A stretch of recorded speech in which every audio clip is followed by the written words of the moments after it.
Alright everyone, Station Captain here. It's a Thursday evening in April here in Glendale. Maybe you're relaxing, thinking about the end of the week. Maybe you just grabbed a cold drink from the fridge. It's easy to take clean running water for granted, isn't it? Until you can't.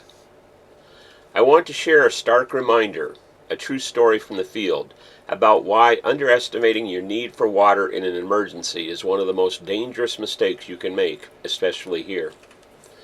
It was during a multi-day power outage, summer. We were checking on residents and we found a family rationing melted ice cubes because their small stash of bottled water ran out on day one. Let that sink in. Melting ice cubes were all they had left to drink in the oppressive summer heat. Dehydration is a real threat, fast. You could see the stress, the fatigue, the early physical signs in that family. It wasn't just inconvenience, it was a rapidly developing health crisis. The lesson from that call, and countless others, is crystal clear. Store more water than you think you need, way more. Here in the valley, this isn't a theoretical exercise. We face brutal heat. When the power goes out, whether from a monsoon storm, grid overload, or an accident, the AC dies. Your home becomes an oven. Your body loses water rapidly through sweat just trying to cope. Relying on tap water?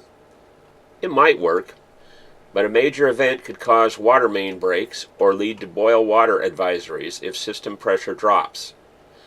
You cannot assume the tap will be safe or functional. That's why the official minimum recommendation exists. 1 gallon of water per person per day. And don't forget your pets. They need water too. That gallon covers basic drinking and minimal sanitation. And it's truly a minimum. For realistic safety, you should aim for at least a 3-day supply, and ideally work your way up to 7 or even 14 days worth if you have the space. People sometimes say, I'll just fill the tub. That water isn't safe to drink without proper treatment. Or I'll buy water when needed.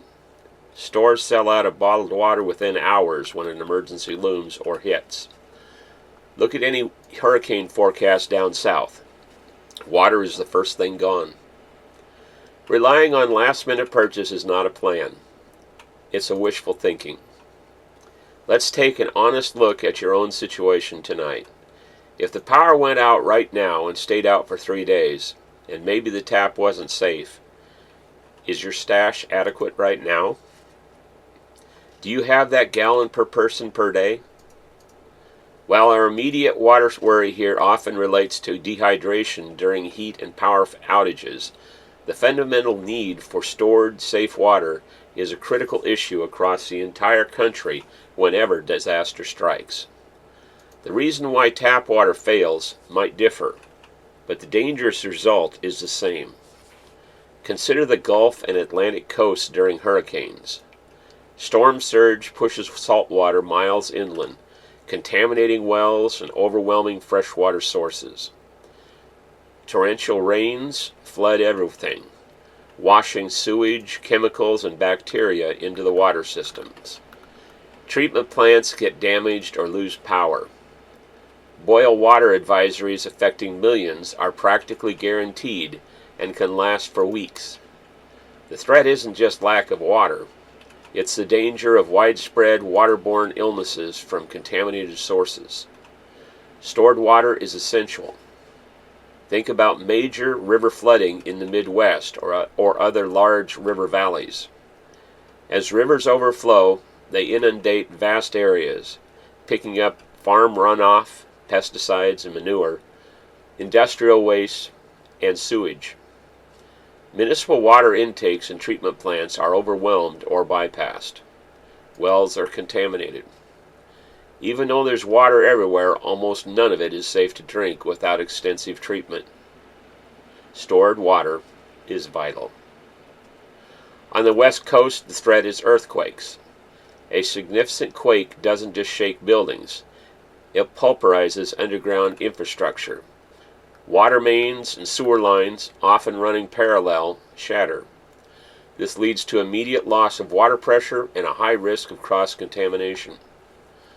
Getting the system repaired and certified safe again can take weeks or months. Without a substantial stored water supply, survival becomes incredibly challenging. Even wildfires, common in the West, impact water. Intense heat can damage pipes. More significantly, after the fire, rains wash toxic ash and fire retardant chemicals into reservoirs and rivers, potentially making them unusable for long periods. And, as we know, power outages, including planned safety shutoffs during high fire danger, disable the electric pumps millions rely on for well water. Across the country, industrial accidents can spill chemicals into rivers or lakes, forcing immediate do not use orders on municipal water systems downstream, sometimes with little warning. And while winter storms up north might seem different, power outages stop well pumps, pipes can freeze and burst, cutting off supply, and being snowed in can physically prevent you from obtaining water elsewhere. The universal truth is this: our complex systems delivering safe tap water are vulnerable.